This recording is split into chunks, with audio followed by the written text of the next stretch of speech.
समझ मिथिलावासी के हमारे प्रणाम। तो आई हम लोग चले छी अहाँ सबके पोलसर स्कूल, जे स्कूल में हमारे बउआ सेहो पढ़ैया। आई हुनका सबके स्कूल में फूड फेस्टिवल, तो चलू अहाँ सब हमरा संगे और देखै छी अपना सब फूड फेस्टिवल और एंजॉय करै छी। चल पहुँच गेलहुँ स्कूल अंश के, और अतः पहुँचला के बाद जहने एंट्री पर एंट्री केलहुँ गेट पर, और तकर बाद में देखियो स्कूल के रौनक कते सुंदर लागे छलिए। बच्चा सब जहने देखलक जे हम शूट कर रहल छी तऽ खूब खुशी भऽ कऽ सब पोज सब देबऽ लागल। एतेक रास स्टॉल छलैया जो हम सोचलहुँ पहिले स्टॉल सारा एक बार देख लै छी कतऽ की छै, तकर बाद एहि स्टॉल सब पर ट्वीट पड़ब। तऽ बच्चा सब बहुत नीकसँ एनकरेज कऽ कऽ सेल करै छलै, मतलब एकदम लागे छलै सब खूब एक्साइटेड छलै। सब कहै छलै जेना एकदम सेल के जे पर्पस होइ छै वो पूरा बच्चा सब में दिखाई छलै, बजा बजा के कहै छलै आंटी ये ट्राई करिए ना, बहुत अच्छा लगेगा। और सबसे बड़का बात ई छै कि अतः कल्चरल फूड पर बहुत बेसी फोकस कयल गेल छलैए, तऽ ई हमरा बहुत नीक लागल जे अपना सबके मिथिला के अनरसा अइ से बगिया अइ, दूध बगिया छै, तिलवा, चुड़लाइ, लाई, ई सब चीज स्टॉल सब पर छलैए। तऽ ई अपना आप में एकटा बहुत नीक बात छै। एकर बाद जे छै जते भी फास्ट फूड होइए ओकर सबके स्टॉल छलैए, संग में मतलब चाट वगैरह और एतेक सारा चीज छलै जकर हम किछु के फोटो सेहो पोस्ट केने छलहुँ हेँ, जे सब हम खेने छलहुँ हेँ। और मोमो सब छलैए, पता नहीं की व्यवस्था छलैए, मोमो सब गरम सेहो छलैए। तऽ एहि सब तरह के जे छै एंगेजमेंट करऽ वाला बच्चा सबके चीज हेबाक चाही। लोकल स्तर पर हमरा बहुत नीक लागल जे स्कूल द्वारा आयोजन कयल गेल छलैए।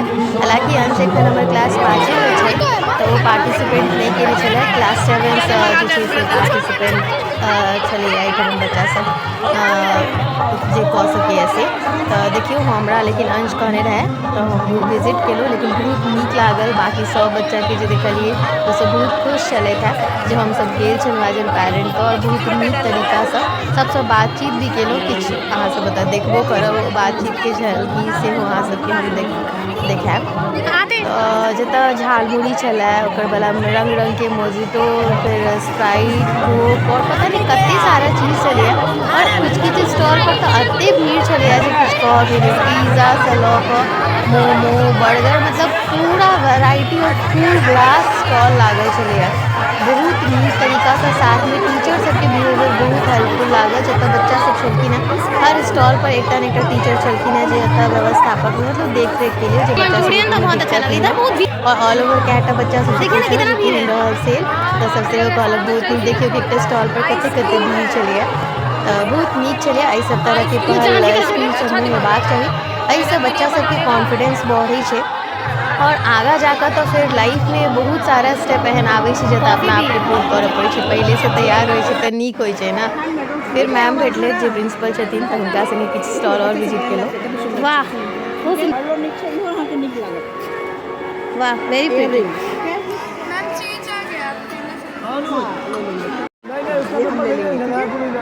हमरा ई वाला चाहिए, सो प्रिटी, ई हमरा बहुत नीक लागल है। बहुत सुंदर। और एक दिखा ना, एक और देखो, और एक और वेरी गुड। मुझे अच्छा लगा। ई छला मेहंदी के स्टॉल, बहुत नीक तरीका से बच्चा सब मेहंदी वगैरह लगाबै छथिन हैं। लेकिन खैर ई छला और चीज तो हम सब सोचो मेहंदी लगा लेब तऽ खैब केना, ते लगवेलहुँ नहीं, बस बातचीत केलहुँ।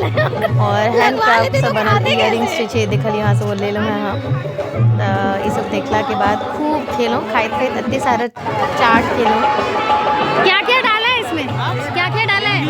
स्वीट कॉर्न है, मेयोनीज है, ऑरिगेनो है, चिली है और इसमें चॉकलेट है। अनरसा देखिए, तकर साथ में चलिए पुरुकिया यानी भुजिया, तिलबा, कल्चरल फूड, और साथ में देखिए दूध बगिया। कहलो ने कि एकदम कल्चरल जते भी फूड होइए पर काफ़ी फोकस चले, साथ में जे भी होइ छै। ओकर बाद में इडली खेलहुँ, बहुत स्वादिष्ट बनल छलै। और सबसे टेस्टी छलै ई चाट, दही बड़ा।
तकर बाद हम सब वापस के तरफ निकल गेलहुँ। अतः प्रिंसिपल मैम जे छै किछु शिक्षिका सब संगे बैस कऽ बहुत सुंदर मैथिली गीत गबै छलै जे अहाँ सब एखन सुनलहुँ। फेर भेटै छी नया वीडियो के साथ, आबे तक के लेल जय मिथिला, बाय।